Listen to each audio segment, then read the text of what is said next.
Más por este tiempo previo que tenemos de alabanza al Señor. Qué lindo es recordarnos por medio de los cantos cuán grande eres, cuán grande es Dios, cuán precioso es nuestro Dios. Vamos a seguir hoy con nuestros temas que ya tenemos, con este va a ser el segundo de los sermones que su pastor está trayendo acerca de este precioso libro, el libro de Lucas. Y bajo el tema que estamos, a la serie que estamos titulando, certidumbres en medio de la incertidumbre o certidumbre en medio del desaliento.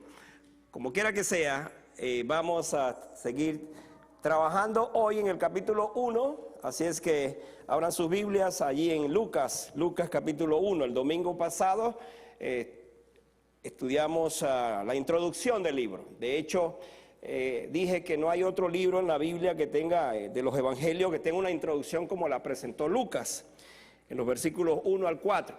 Pero hoy vamos a comenzar ya a entrar en materia de lo que él va a explicarnos, exponernos en Lucas capítulo 1. Así es que voy a leer allí algunos versículos a partir del 5, una historia larga, pero vamos por supuesto a dividirme en varias partes, sobre todo porque seguiremos después que tratemos este tema con el próximo tema que viene aquí, y es acerca del nacimiento de Jesús.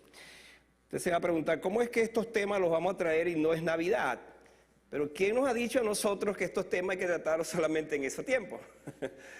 La Biblia la tratamos en cualquier tiempo, la analizamos, la exponemos, y no importa cualquier tiempo que sea, al fin y al cabo es la palabra del Señor. Sigan allí la lectura.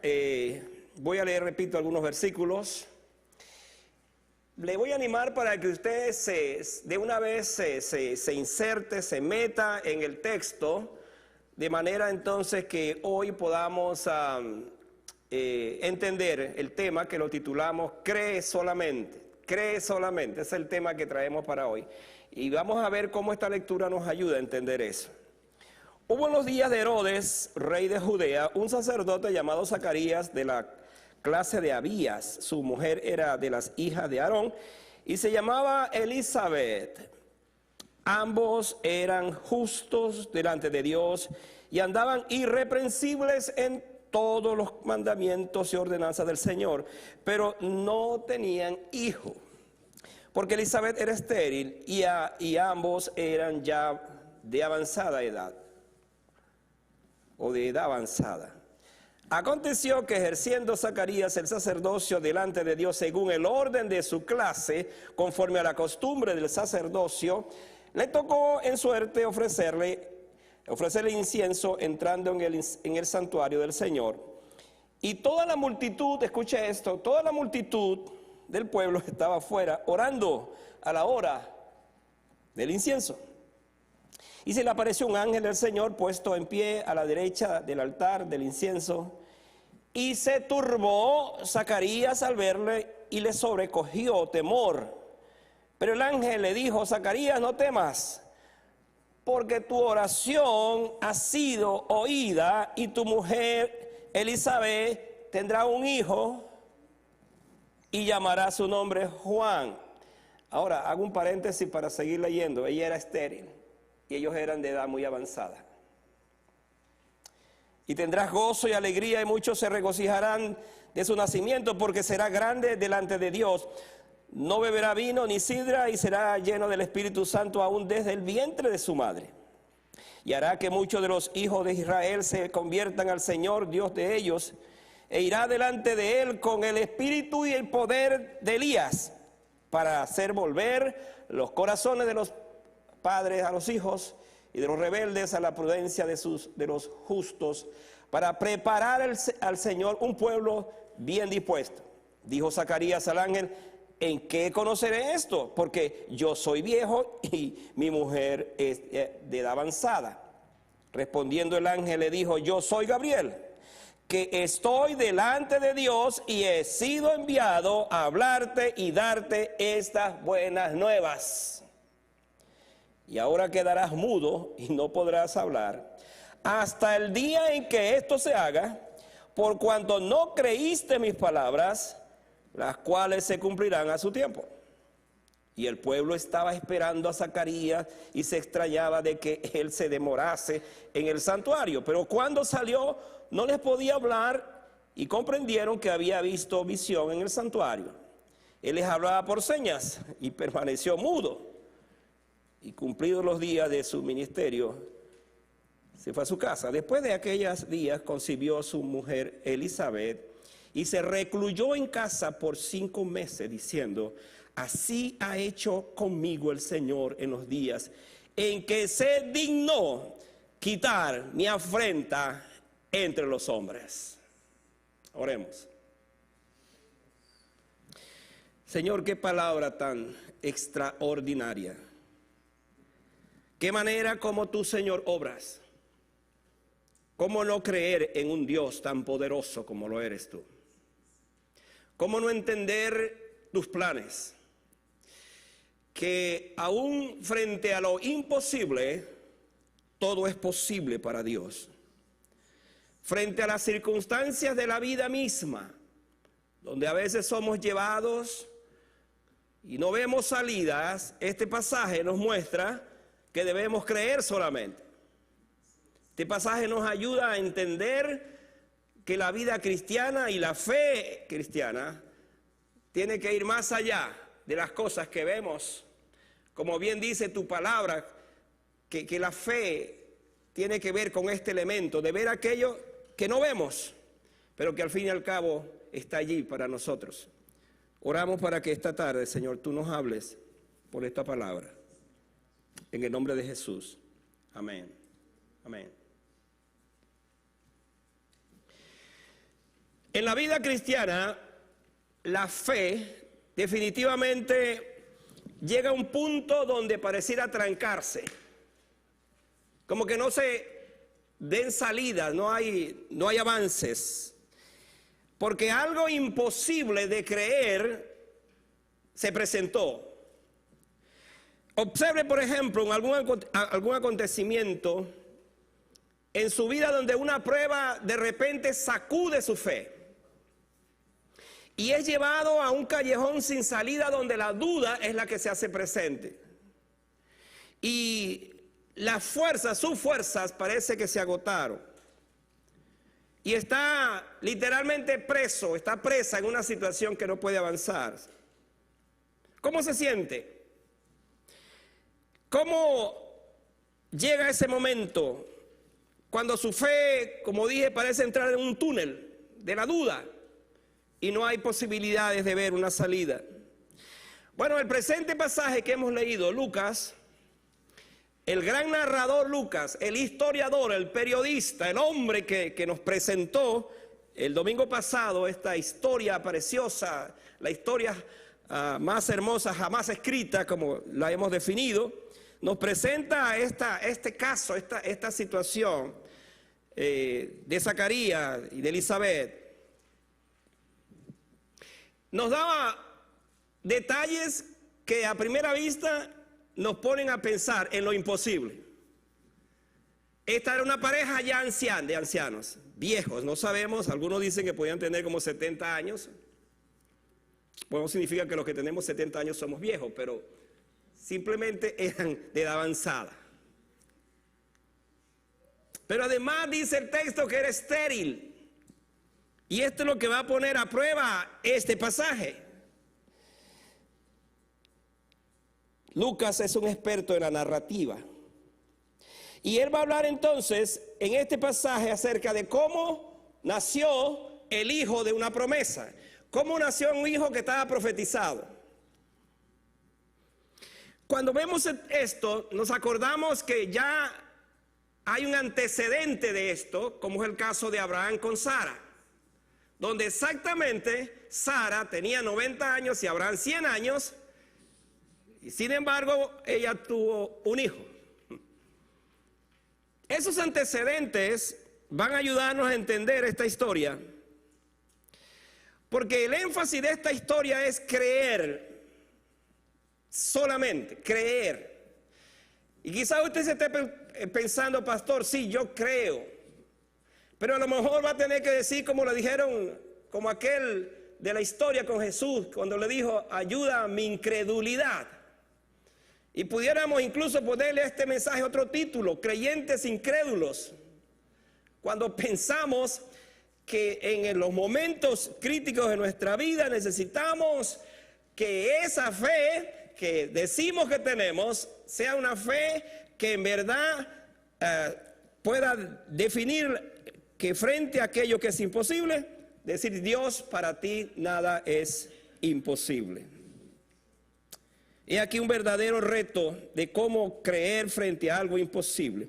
Entonces, respondamos la pregunta esta tarde: ¿qué hace a Dios, qué hace Dios para llevarnos de la certidumbre, de mantenernos la certidumbre en medio de tiempos de incertidumbre? ¿Qué hace Dios? ¿Cómo opera Dios? ¿Cómo actúa Dios? Para los hermanos que están siguiendo todos estos mensajes, que van a tener sus anotaciones, quiero darles entonces las siguientes directrices acerca de este pasaje. Yo puedo percibir en este pasaje tres grandes cosas que Dios hizo para que sucediera este milagro. La primera es que Él obra con su providencia para mostrarnos su plan. La palabra clave es providencia. Si usted sigue la lectura allí, en el versículo 5, luego el versículo 8, tenemos lo que yo llamo la providencia de Dios en el tiempo. ¿De qué estamos hablando?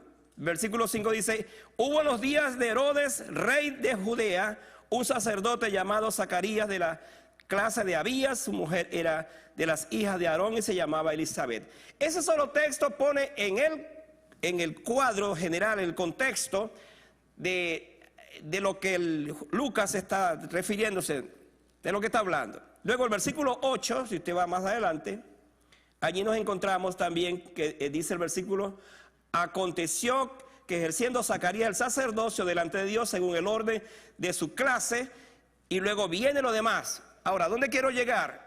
Es para que veamos que la providencia de Dios ocurre en un tiempo específico. ¿Cuál es el tiempo específico?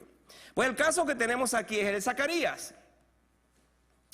Por cierto, la providencia se define como la creencia de que los acontecimientos de nuestra vida no están regidos por la mera casualidad o el destino. Esto es interesante porque nos va a ayudar a entender cómo es que la providencia actúa en el momento exacto cuando Dios quiere las cosas o cuando Dios ha decidido las cosas. No en lo que yo pienso y creo.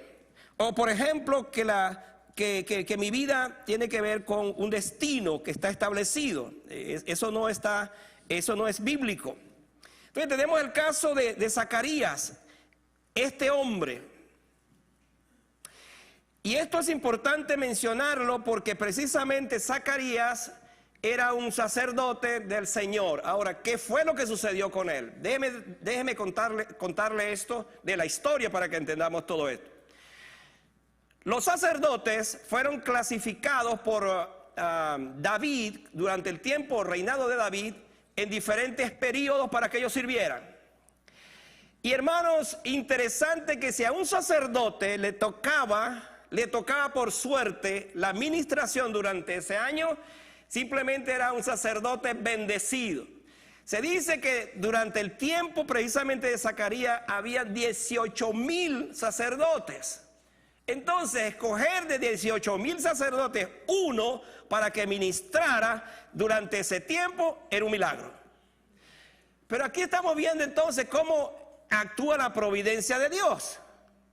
Dios está trabajando de tal manera en su plan, y esa es la razón de esta primera parte, es en la providencia para mostrarnos su plan. Cómo Él obra allí, que justamente escogió dentro de todos esos 18,000 sacerdotes a uno que ya era anciano, pero además de eso que su esposa era estéril. Y esto es lo que llama la atención, poderosamente nos llama la atención. Zacarías esperó ese momento. ¿Pero cuál momento? Bueno, él estaba esperando que Dios obrara, pero obrara por lo menos en esta parte. ¿En qué sentido? De que él fuera usado por Dios.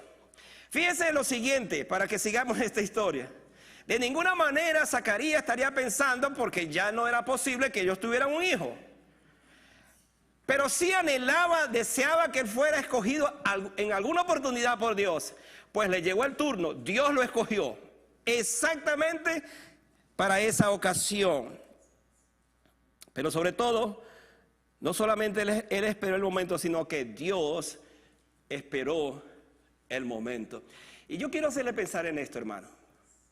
Porque muchas veces el asunto de mi fe y de mi credulidad se enfrenta a una situación de saber cuándo vas a obrar, Señor. Y es allí donde entonces nos desesperamos y comenzamos a ver que las cosas no funcionan y seguimos allí y nuestra fe comienza a dudar, comenzamos a movernos de un sitio para otro y a pensar que no va a ser posible todo esto. Pero este hombre seguramente está tan agradecido al Señor de que Dios lo escogió precisamente para esto. ¿Para qué lo escogió?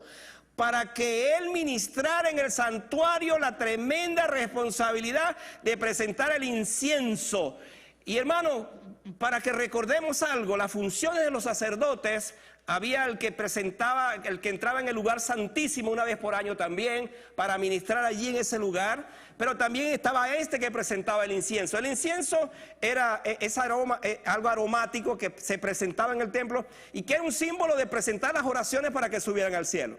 Él le tocó el privilegio, imagínese eso, de llevar delante de Dios las oraciones de su pueblo a través de esa figura del incienso. Por eso la gente está afuera esperando, está orando. Y él está allí, él está en el santuario. Ahora, vamos a seguir explorando esto porque vemos también la providencia de Dios en el instrumento escogido. No solamente en el hecho de que escoja a un sacerdote dentro de 18,000. Pero ahora entonces vamos a ver la providencia en el instrumento escogido. ¿Cuál instrumento? Elisabet. Elisabet. Mira lo que dice el versículo 6 y el versículo 7 del pasaje. Que dice allí, ambos eran justos delante de Dios. ¿Qué manera tan preciosa esto, hermano, de entender? Justos, pero además dice que andaban irreprensibles en los mandamientos y ordenanzas del Señor. Qué bueno que tuviéramos en la iglesia y que todos nosotros tuviéramos estas cualidades. Irreprensibles en los mandamientos y ordenanzas del Señor.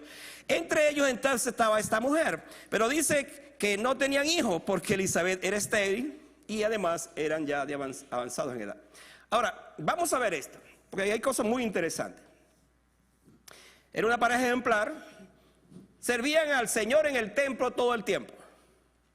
Esta consagración de Elisabet nos revela a la mujer que Dios va a escoger, al igual que María, que vamos a hablar de ella la próxima semana, como el instrumento para traer sus planes. Ahora estamos en presencia del caso de Elisabet con esta situación. Hermanos, estamos hablando de la providencia divina. Escuche eso y subrayo, providencia divina, porque a veces no entendemos de qué se trata esto. Dios había hecho provisión en su economía divina para este momento. Le llegó el momento a Zacarías para ser el sacerdote que ministró, pero le llegó el momento a Elisabet para entender también que esas oraciones que había hecho con anticipación ahora van a ser una realidad. Dios escogió a través del curso de la historia mujeres para ser consagradas y por supuesto que cumplieran sus propósitos, pero eran estériles. Ahora déjeme llevarle a pensar en esto porque hay algo maravilloso. Dios escogió a Sara, que era una mujer estéril, como dije, y la promesa dada a Abraham era que él iba a tener un hijo. Por supuesto, es algo bien difícil pensar que a esa edad se puede tener un hijo. Pues Dios se lo dio, y el hijo que ella tuvo es el hijo de la promesa. Justamente de allí viene el pueblo judío e incluso viene la iglesia del Señor, de ese hijo que nació en un vientre estéril. Pero déjeme darle otro dato. Raquel era una de las esposas de Jacob.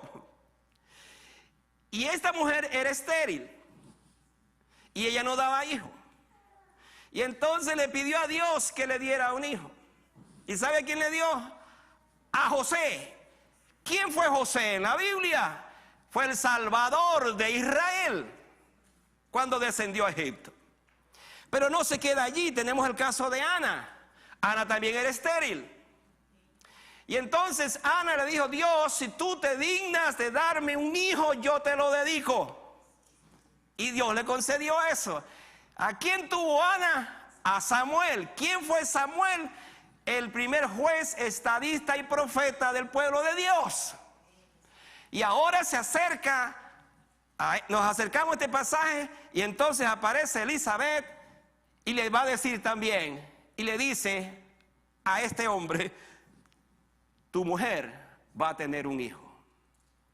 Ahora yo quiero que ustedes piensen esto, porque cuando hablamos de la providencia de Dios, estamos metiéndonos con un tema, hermanos, que nos ayuda a ver que Dios no ha terminado en mi vida. Es posible que esta tarde usted esté pasando por una crisis familiar, una circunstancia muy particular en su vida, y ha visto que todo se está cerrando o se ha cerrado.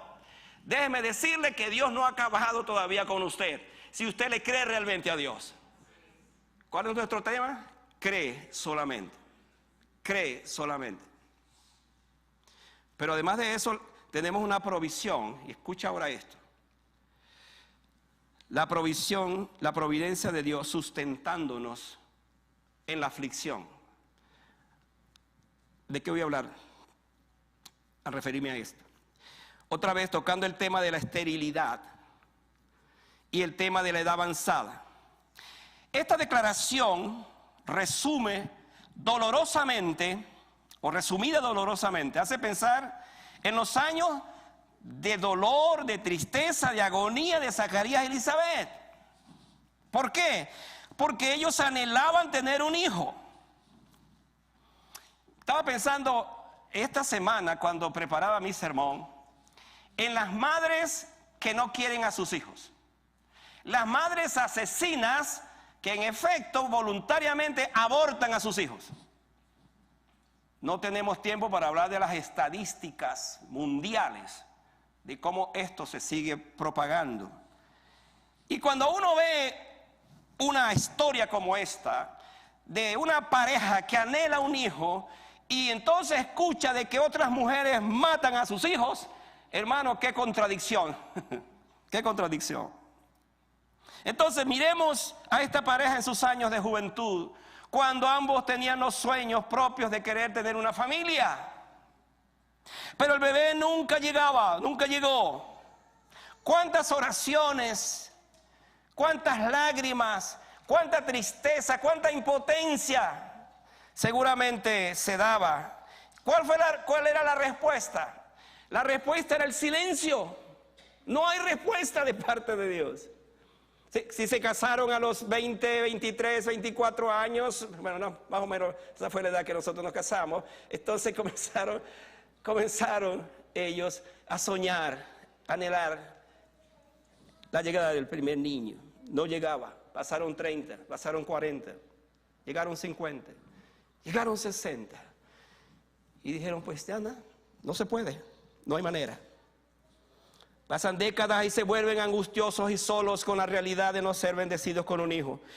La esterilidad, amada iglesia, era la peor cosa que pudiera ocurrirle a una mujer casada. Les voy a dar estos datos. En la antigüedad se consideraba como una maldición o hasta causa de divorcio a una esposa que no le daba hijos a su marido. Por eso fue que a Sara se le ocurrió la idea, la inteligente idea de decir, ¿sabe qué? Como tú no me das un hijo, ahí está una esclava. Tómala. Y Abraham, pues, ustedes saben, no protestó. tomó a la esclava y ya sabemos la historia. Pero tenemos otro caso, el caso de Raquel también. Tampoco no podía tener hijos de Jacob. Y entonces le entregó también una de sus siervas para que le diera hijos y le dio como 2 hijos. Ahora, ¿de qué estamos hablando, hermano? Que era tan grande, el caso de Raquel era tan grande que ella dijo esto. De ahí viene la célebre frase: dame hijos o me muero. Así le dijo a él. Le dijo a Dios, quiero decir. Delante de Dios se puso un momento. Ella vio como su hermana también le daba hijos a Jacob, pero ella no podía tener hijos de su propio vientre. Y dijo, dame hijos o me muero. Porque era tal la condición social al cual estaba siendo sometida ella, que precisamente exclamó de esa manera. Dios conocía el corazón de Elizabeth, escuche, y en su providencia había hecho reservación para ella. Dios ya había determinado que Elizabeth tendría un hijo, no importaba la edad y no importaba que estuviera estéril. Porque vamos a ver con el caso de María que nada es imposible para Dios. Esa es la verdad de la palabra del Señor, que sigue estando vigente. Nada hay imposible para Dios. Y esto me lleva a mi segundo pensamiento. Y es que Él desciende con su poder. Ahora cambiamos de providencia a poder. Desciende con su poder para ejecutar su plan. No solamente entonces hace una provisión en su providencia para su plan, sino que ahora Él desciende con su poder para ejecutar su plan. Y aquí hay algo maravilloso, porque entonces leemos por allá en el versículo del pasaje de Lucas 1, el versículo 19, que dice, el versículo respondiendo el ángel le dijo, yo soy Gabriel, escucha este nombre, yo soy Gabriel que estoy delante de Dios y he sido enviado a hablarte y darte estas buenas nuevas. Y hermanos, ahora estamos en presencia de un Dios que sigue su plan. Hasta ese momento la pareja simplemente dijo, aquí se cerró esto, no es posible que tengamos un hijo. Pero ahora Dios actúa con su poder y envía, hermanos, el mensajero más representante que tenían los cielos para dar esta noticia. ¿Sabe por qué? Porque el texto dice que él estaba siempre delante de Dios. Dicho sea de paso, usted va a buscar en el Antiguo Testamento a Gabriel, en el libro de Daniel, y luego lo ve en el libro de Lucas, actuando con el caso de Juan el Bautista y también de Jesucristo, y usted llega a la conclusión que este ángel era extremadamente poderoso para entonces dar a conocer una noticia como esta. Y hermanos, aquí comenzamos a ver el poder de Dios obrando en estas circunstancias. Porque al fin y al cabo, frente a lo que la ciencia determina que no es posible, es cuando entra el poder de Dios para que las cosas sean posibles. Donde se cierra todo desde el punto de vista humano, es cuando el poder de Dios se manifiesta. Y es allí donde tenemos que decir, cree solamente, cree solamente. Para el cumplimiento de esta profecía, que por cierto, vamos a ver que había una profecía que anunciaba precisamente la llegada del muchachito llamado Juan. Vayan a Isaías 40 y miren lo que dice el versículo 3. Miren la profecía. Ahora estamos hablando del poder de Dios para hacer posible esto. Dice Isaías 43, voz que clama en el desierto, preparad el camino de Jehová, enderezad calzada en la soledad a nuestro Dios. Todo valle sea alzado y bájese todo monte y collado, y lo torcido se enderece y lo áspero se allane. Esta profecía se cumplió en la vida de Juan, quien había sido profetizado. Pero no solamente se queda allí. Vayan ahora a Malaquías, y en Malaquías vamos a encontrarnos con esta otra verdad. Malaquías, el capítulo. Allí tenemos el capítulo 3, miren lo que dice el versículo 1 de Malaquías. He aquí yo envío mi mensajero, el cual preparará el camino delante de mí, y vendrá súbitamente a su templo el Señor a quien vosotros buscáis, y el ángel del pacto a quien deseáis vosotros. He aquí viene, ha dicho Jehová de los ejércitos, ¿Cuál era ese